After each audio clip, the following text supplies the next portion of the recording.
Halo teman-teman semuanya, semoga bahagia dan sehat selalu. Di kesempatan kali ini saya akan coba membahas PT Pembangunan Jaya Ancol (TBK). Kode sahamnya PJAA. Ya, seperti apa perusahaannya akan coba kita bahas setelah yang satu ini.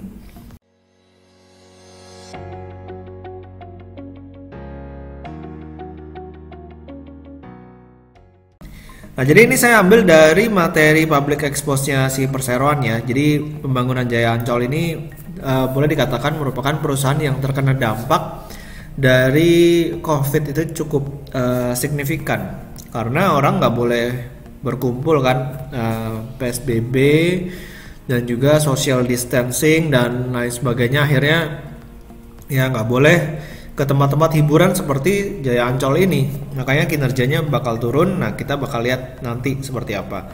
Nah, ini milestone dari perseroan dari tahun 1962, Ancol itu udah mulai dikembangkan. Lalu peresmiannya di tahun 1966, jadi butuh waktu sekitar 4 tahun ya untuk meresmikan. Seiring berjalannya waktu, perseroan terus melakukan yang namanya inovasi. Jadi memperkenalkan produk-produk baru, meluncurkan produk-produk baru juga. Jadi kayak SeaWorld ini diluncurkan di tahun 1994. Lalu ada Dunia Fantasi di tahun 1985. Dan juga ada Townhouse, Puri Marina dan seterusnya dan seterusnya. Jadi ini milestone dari si PJAA. Untuk struktur grup ya, sebenarnya perseroan ini dimiliki 72% oleh Pemprov DKI Jakarta dan 18,01% itu dimiliki oleh PT Pembangunan Jaya. Nah, jadi di sini kita bisa lihat entitas anak perseroan ini ada Taman Impian Jaya Ancol, ada Jaya Ancol, ada Sarana Tirta Utama, ada Sea Breeze Indonesia dan lain sebagainya. Jadi kegiatan usaha perseroan ini ada pariwisata, dan kita tahu sendiri pariwisata ini paling terdampak ya di pandemi seperti sekarang. Dan pariwisata ini memiliki kawasan rekreasi perseroan ya, ada taman dan pantai, Dunia Fantasi, Atlantis Water Adventures dan lain sebagainya. Lalu juga ada resort perseroan, ada Putri Duyung Ancol, Pulau Bidadari, Dermaga Marina Ancol. Lalu juga ada proyek propertinya, ada Marina Coast Royal Resident, ada The Cove dan seterusnya, ada F&B dan merchandise. Ya, di sini ada Bandar Jakarta, Segara, Jimbaran Resto dan seterusnya. Lalu kalau misalnya kita mau lihat dari kinerja perseroan dari Stockbit ya, saya ambilnya ya PJAA.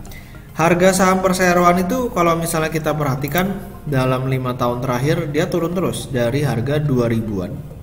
Sekarang udah tinggal 635. Bahkan kemarin terendah itu kalau misalnya kita perhatikan sempet ke harga 400 ya, dan sekarang udah naik sekitar 50%. Tapi harganya masih cukup rendah kalau misalnya kita bandingkan dengan harga 5 tahun terakhir.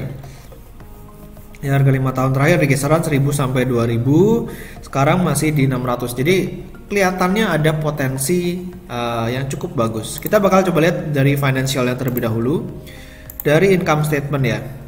Dari income statement sebenarnya sampai dengan tahun 2019 pendapatannya itu cenderung mengalami kenaikan dari 1,1 triliun menjadi 1,3 triliun itu dari tahun 2014 sampai tahun 2019.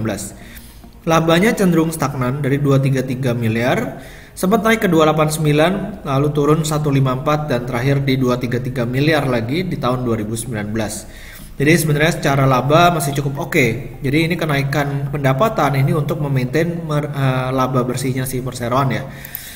Dan kalau misalnya kita lihat dari sisi cash flow statementnya, sebenarnya juga masih cukup sehat ya. Cash flow from operationnya cukup bagus ya, positif terus. Bahkan angkanya ini bisa di atas 200-an miliar.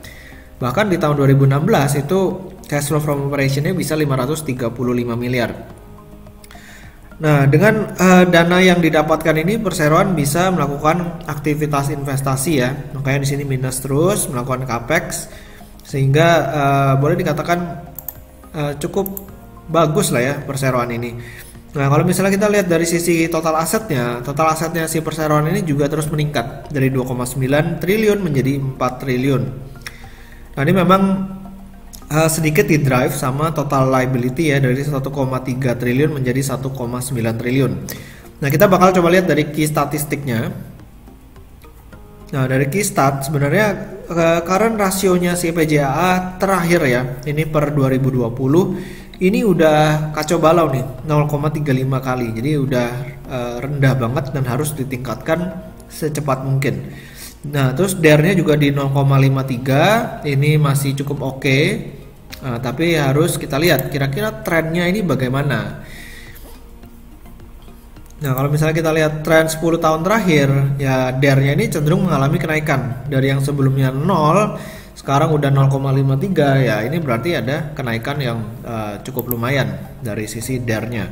Lalu kalau kita lihat dari sisi harganya, PI-nya kan minus ya, PI-nya minus tapi PBV-nya ini 0,54. Jadi cukup murah. Dan kalau misalnya kita lihat dari net income-nya tahun 2018 tahun 2019 kan sekitar 200-an miliar. Anggaplah kita bulatkan ke bawah jadi 200 miliar ya.